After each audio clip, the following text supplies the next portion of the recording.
Greetings petrolheads, welcome back to Automation and welcome back to another episode of Definitely Not Replicas. And today we're gonna be looking at a Fiat Cinquecento R, as I call it, because this is going to be a race build for the Fiat Cinquecento for the from the 90s. So this comes in two stages, stage 1 and stage 2. Stage 1 is aesthetically like completely stock. There's no exterior modifications. I just did an aesthetic, you know, rebuild of the 90s Cinquecento, or was this thing from the 80s or from the, I can't remember. You know which one I'm talking about though. It was called the Cinquecento, which came before the Seicento, which was like late 80s, I think. This one and early 90s. So basically, the reason I decided to make a race car out of this is because it's a small car. The main advantage of a small car is that it's light. Now, in order to emphasize the lightness of this thing, I made it from full carbon fiber. I gave it pushrod rear suspension and then also the wishbones up front. Right. We got all-wheel drive in this thing because, you know, traction. Traction is your friend on a racetrack. And engine-wise, I have a 1.3 liter naturally aspirated inline 4 that's sort of like a bike engine. It's got 5 valves per cylinder though, which you typically don't get on a bike. Then again, you know, while bikes may have 4 valves per cylinder, they also rev higher and they have different like head valve trains, and therefore they can make more power, and they're just generally differently tuned from car engines.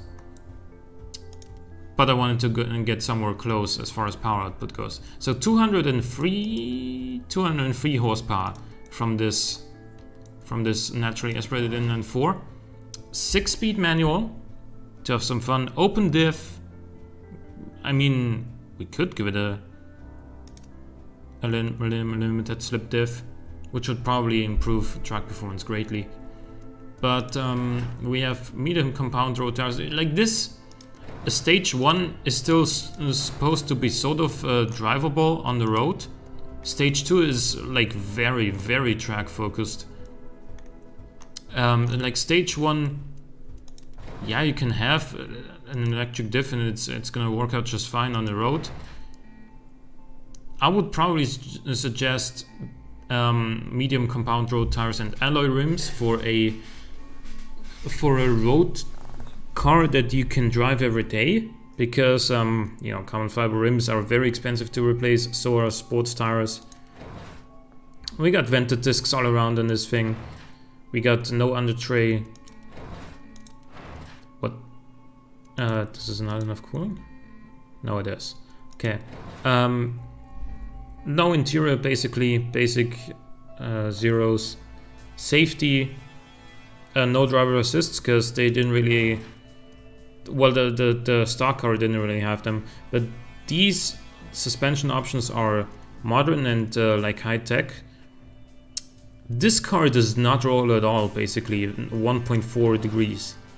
That's extremely low roll angle. So let's see what this does. This does 0 to 100 in 3.8 seconds. It'll accelerate decently well even through the quarter mile.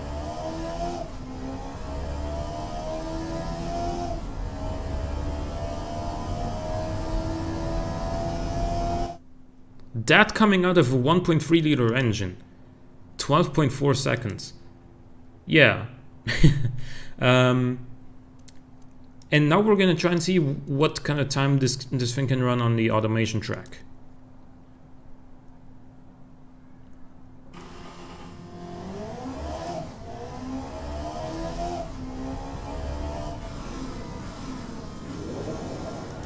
So what do you guess?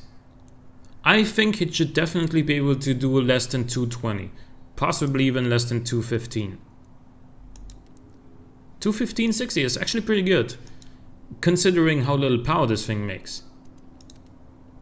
Around Laguna Seca, it'll do, well, let's see what it would do. Should be good though.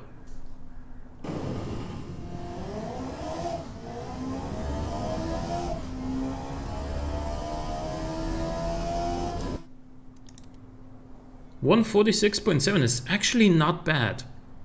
It's actually really not bad for a 1.3 liter car. Like, it's faster than an RX-8 for sure, and that's technically not a 1.3 liter like piston engine, it's a Wankel engine, but then again, it does make more power than this. Right. So if that was stage 1, what about stage 2? Well, in stage 2 you can see that I added some vents, I added a bonnet scoop, I added a wing, and actually 1 or 2 lips up front. Is that 1 or is that 2 stacked on top of each other? It's 2, okay, 2 of them. And dual exhausts, like, yeah, this thing now looks a lot meaner. It's still all-wheel drive, but under the bonnet we're gonna have a 2.5 liter twin turbo V6 that is an AMW engine that you can find in the Mantis HP, our hot hatchback. If you're interested, I can show you that later. But yeah, 400 horsepower in a car this light, 846 kilograms. It's gonna mean that this thing is just gonna fly. Like, honestly, it is just gonna be so quick off the line. And we have a 6-speed single clutch sequential gearbox. Why no 7-speed double clutch? Because rally.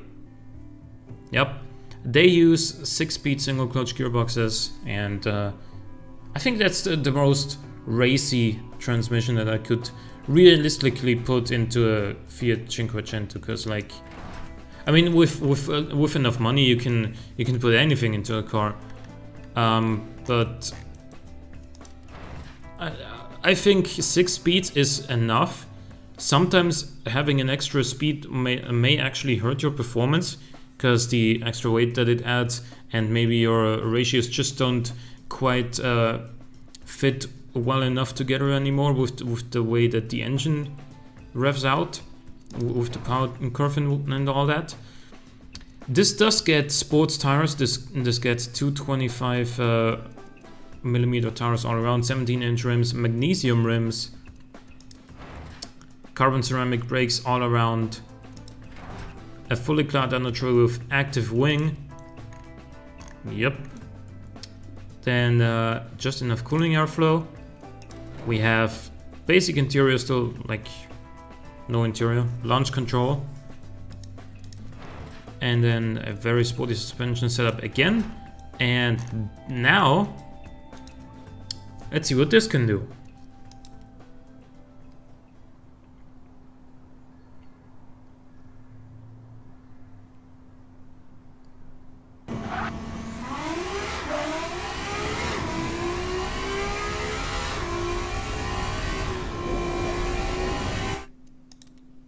$137.47. Now that is what I call fast. Wow, okay, 137.47 is actually really, really good. And yeah, even if you looked at this car from the front, seeing that it has extra vents and a bonnet scoop, you'd think, well, okay, it's probably a riced Cinquecento. Maybe it has 150 horsepower.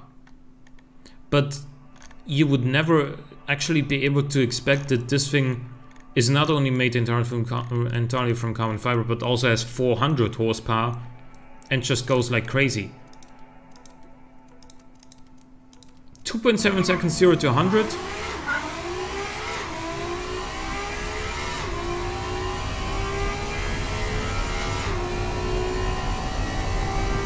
Reaching well over 200 over the quarter mile, which it finishes in 10.7 seconds. That's almost the same pace as a McLaren 12C, which does it in 10. Actually, no, the McLaren 12C did it in 11.0, right? The Huracan did it in 10.6, and the Aventador did it in 10.6. So That's the kind of pace that this thing has in a straight line.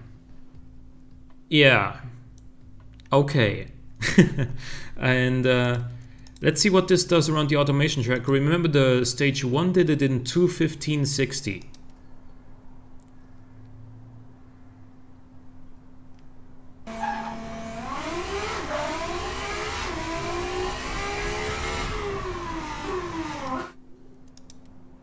(2:04:58). Now that's actually one of the quicker cars that I think I've ever tested around the automation track. It is just amazingly fast on the track. Like, sure, on Laguna Seca it may lack a little bit of power on the uphill section, like right there in this area of the track. But apart from that, like, it's gonna be so good around the corners. It's gonna be so good on braking, and just, yeah.